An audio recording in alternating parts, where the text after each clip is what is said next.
exciting topic of the night. Okay, ABNs. No, it's okay. It's great. Hands up. Who knows what the B stands for? Beneficiary. I said hands up. Well, it's on the screen. How do I throw a reward to someone who's not doing that? Anyway, so good. Beneficiary. Hands up. What's the beneficiary? Lynette. The person that's on the insurance. Oh, geez. Okay. All right. So an ABN, Advanced Beneficiary Notice. This is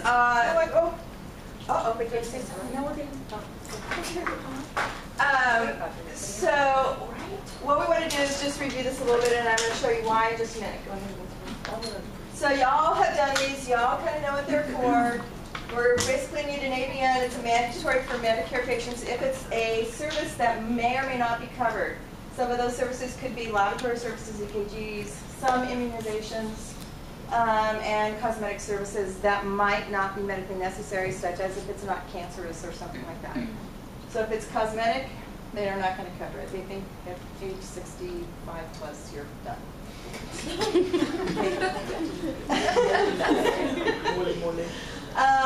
So there are several sections on the ABN form. You guys have all done them, but let's review. And Gina, could you toggle back and forth between this slide and the next slide, because the list of things are on this page, but the actual things are on the next page. Okay, so we automatically print those out of our computer, so some of the mandatory stuff like the patient name and all those things are already printed on it for you. The first thing we want to do is write the D section.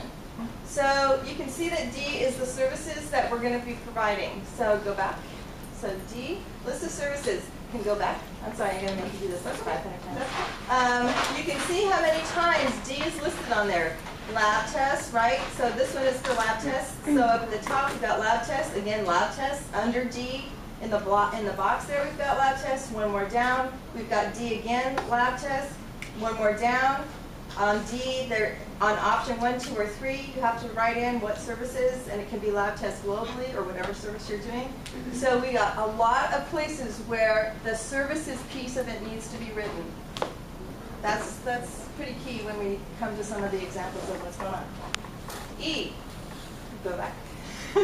Sorry, I know that's okay. It's crazy. So E is that middle box there, the reason why Medicare may or may not pay or will not pay in this case. And we've got a few reasons, but we talked at length about this, and we determined that all of the reasons really fall under not medically necessary, which is why we only had one stamp made. It can be too frequent, it can be experimental, and it can be not medically necessary, but they all fall under that category, which is, so you can use not medically necessary unless you know it's experimental or you know the patient's already had it too frequently and it's not going to be covered. But the key point here is to make sure that with every test or service that you've got checked in Part D has a corresponding part in Part E. Every one. So whatever test you check, make sure that if you've got 5 tests checked there, you've got 5 reasons. One reason doesn't cover all 5. Okay, Part F is going to be the estimated cost. This is to the best of our ability to do that. It has to be within about, the rules are within $100 or within 25% of the cost that's going to be attributed to the patient. And basically the reason that we do these is to inform the patient that these costs may come back to them because Medicare may not cover them. So it's important, this whole slip purpose is to inform the patient that they might have costs, and these are approximate costs of what they might end up with if Medicare doesn't pay. Part G. Sorry, can I just add that if that is not done, and we would normally bill Medicare, we can, or the patient, we cannot, if we have not appropriately handled this form. We have to adjust it off. Does everyone understand what Denise just said? Okay, perfect. Part G. It needs to be checked by the patient after explanation of their options. So the key piece of this is getting the information down, reviewing it with them, because it's an informed basic consent, right? So the next piece is reviewing it under G. They have to choose option 1, 2, or 3. Remember that the Part D piece needs to be written in whatever option you choose. Part 1, option 1 is what most people choose, which is go ahead and bill my Medicare. I'm willing to pay if Medicare doesn't. That's option 1. And just so that you know this, if they have a secondary, sometimes a secondary insurance, some secondaries require that Medicare makes a decision on the claim prior to paying on the secondary. So if they have a secondary, you want to make sure that you help the patient get signing number 1 so that Medicare can make a decision on the claim and then get reimbursement from their secondary. Okay. So the other options are I don't want to appeal or I don't want to have the test done under option number 3. Okay, sorry. Sorry. Number H is a section of the form that we actually have the option of including, and we opted to include it, so it needs to be completed. And what we're wanting in this section is the name of the MA or whoever's completing the form with the patient and the name of the person who's scanning it into the PM. So if you go back to that, it's H right there, and you can see that Lori completed it and Sandy scanned it. Okay, and last but not least is the patient has to sign and date this form. If the patient cannot do that, it can be done by a representative, but the representative's name needs to be printed on it, and representative in parentheses needs to be beside the patient's name so that we know that. If the patient has trouble even filling out the form at all, like choosing an option, you do have the ability to assist them with that by reflecting their choice, not making the choice for them. Okay, that's really clear differentiation there. So it actually voids the form if you make the decision for the patient. So if you help the patient by checking the box that they want, just sign your initials there that you assisted the patient to do that. Okay. Okay, so what's covered and what isn't? There are some really good charts that Lori printed, and I think if you guys don't have, are those disseminated, Lori, those charts for immunization? I think I'm going to do that because after reviewing them today, I think that they're really, really an excellent review for you to have. It just shows each immunization, which ones are covered for what. Some of them are medically necessary, some of them are not. Some of them they can have once in their lifetime, and some of them they can have once a year, like flu. So I'm going to give you that and not spend a whole lot of time here, but I'm going to get that out for you. Okay. But just be aware that there are some immunizations. Let me just review the primary one that we're concerned about, and that's Zostavax. You've heard that over and over and over and over, and yet once every few weeks we still have an incidence with Zostavax. Who knows the policy on Zostavax and why we're concerned about it? Don't give them Medicare unless they have Part D coverage. Huh? Part D coverage. It's Part D coverage. What is Part D coverage? Pharmacy. Pharmacy benefits only. Right. So we cannot give it to Medicare patients because we won't get billed for it. We won't get reimbursed for it. And they'll end up with a bill. Then they're very unhappy and sad. And Medicare patients are normally on a limited budget anyway, so we want to guard them. And this is all about making sure that we're protecting them. Yeah. So just in the past week, I've had 2 situations with patients that are on Medicare, but they have had a second coverage under like Aetna or something like that that was not a subsidiary to Medicare. Now, can we still do a prior auth with that secondary insurance, or do we have to send them to the pharmacy with ours? Send them to the pharmacy. Okay. Because they will bill the secondary insurance. Even if a patient has a secondary insurance that's not Medicare related, that insurance will follow Medicare's guidelines regarding reimbursement. Thank you.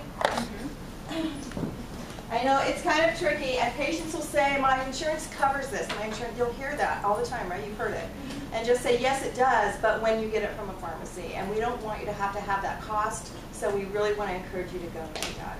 And most Medicare coverage, like we just had a patient that had it at the pharmacy, and it cost her nothing. Right. And she had Medicare. Right. Right. At Absolutely the pharmacy, nothing. it doesn't cost them. Yeah. Right. It's covered under the benefits. Now they have to have Part D, which are pharmacy benefits, so that's the other component of that. And not all Medicare patients do carry that. How do you know if they have Medicare? It should say on their card. It'll say on their card. Okay, so 2 procedures. I kind of already talked about Sorry, this. I just want to clarify. Okay. But it doesn't matter to us whether or Right. not they have Part D. Other than they may not be covered at the pharmacist either, but they won't be covered having it done at our office. Period. They don't have Part D. So whether they have Part D or not, we're not going to provide that service. Thank you. Okay, so these are the things we want to specifically make sure that we're getting ABNs for on the procedural side of things, and that's skin tags, lesions, and that's because the carrier is going to decide after they get the pathology whether or not it was medically necessary or not. Oh, seriously? Yes. That's what determines for them. That makes it medically necessary. But there are some conditions like evidence of inflammation. There are other things besides malignancy that they will cover, but they always determine what that is. So any procedures having to do with any of these, skin lesions mostly, you want to make sure for Medicare patients you're getting an ABN.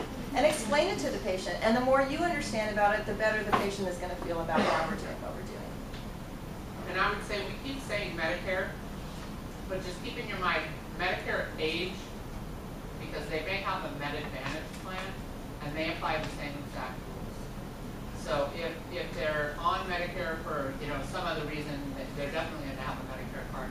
But if the patient is Medicare age, these rules apply, whether or not they have Medicare or they have a Med Advantage plan. Do y'all know what Denise just taught? I mean, us in the clinical world, sometimes we don't kind of know about insurance very well. So that means they can have a replacement plan. They can choose another option for their Medicare benefits. Like other than Humana straight instead of Medicare Advantage. Yeah. So 65 of them. Yes, 65. Okay. So when do we get an ABN? For select labs, some immunizations if they're medically necessary or not, and I will get those sheets to you guys so that you have a reference point in your lab for those. EKGs, cosmetic surgeries, and if you think it might not be covered.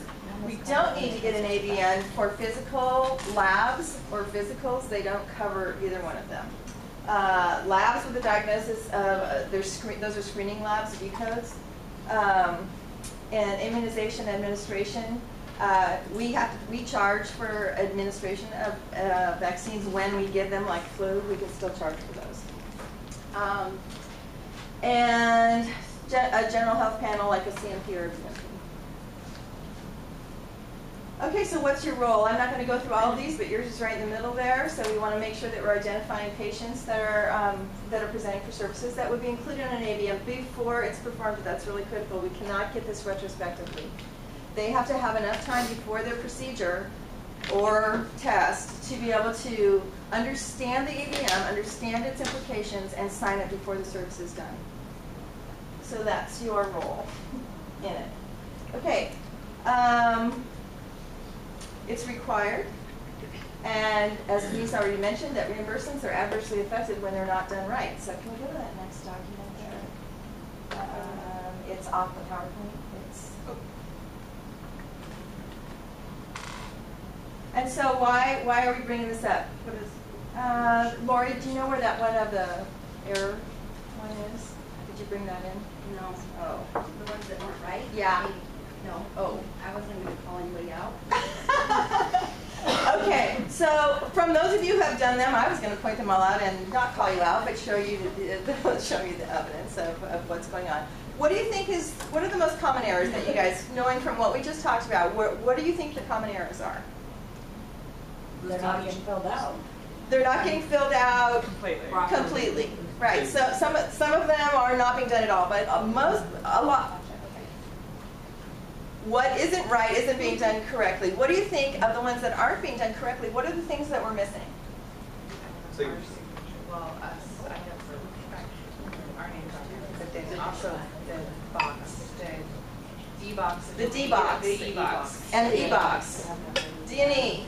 Right. Okay. So remember that anything that's in the D-box, the service that we're talking about, has to have a reason indicated beside it. One for one. Okay. Right. And we do have to provide an estimated cost. And you can have your front office help you with that if you're wondering what costs are. And usually we go off of our EP. Which right now all I can think is just PowerPoint. So remember all the places that you have to insert the D things: lab tests, lab tests, lab tests, lab tests. Okay? It's like over and over and over again that all of those blanks need to be filled in. So make sure your blanks are filled in when you're completing the form. Make sure that under H that you're signing, and that also the person who's scanning the form in. Patient has to get a copy of this form, and we keep a copy that's scanned. Okay, and make sure that the patient signs it and dates it. And if a representative does, make sure you get that signature and name printed so we know who it is, and representative in parentheses. Okay, so those are the common errors that we're seeing. And you are starting them, but we're just seeing a lot of them come back incomplete.